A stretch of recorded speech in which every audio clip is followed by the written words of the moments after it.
Thanks. Developing news tonight. A person of interest has been named in the murder of Molly Bish, an unsolved mystery dating back almost 21 years.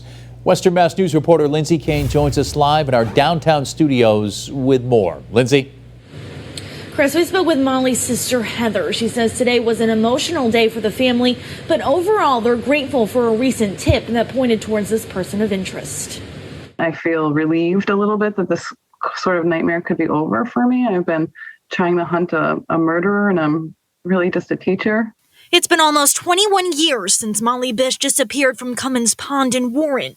While the case is yet to be solved, the investigation into who killed her hasn't stopped. I think when you love somebody, that's what you do. You just keep going, and you find ways to get answers. The Worcester District Attorney's Office named a person of interest in her murder, Francis Sumner Sr., who lived in central Massachusetts for 50 years and owned auto repair shops in the Worcester area.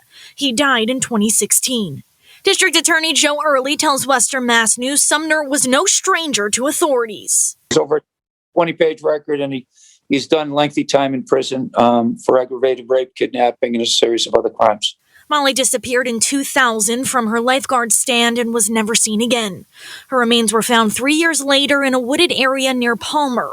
While the case is more than 20 years old, people are still coming forward with information. Molly's sister Heather tells Western Mass News this new development is all thanks to a recent tip. He has a potentiality of having a white car at that time, and he certainly looks and fits the features of what my mother's described in the sketches. This is a big break in the case. Police themselves have never named a person of interest. Instead, they've looked into people the family brought forward. District Attorney Early says they're hopeful Molly's case will soon be solved.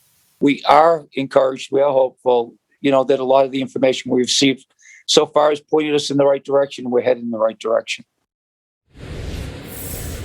Heather wants to thank the community for their continued support.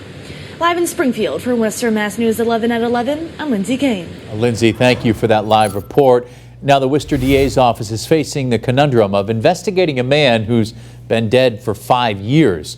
We asked DA Early how that process comes together, and he says it's all dependent on the tips they continue to get on Molly's disappearance.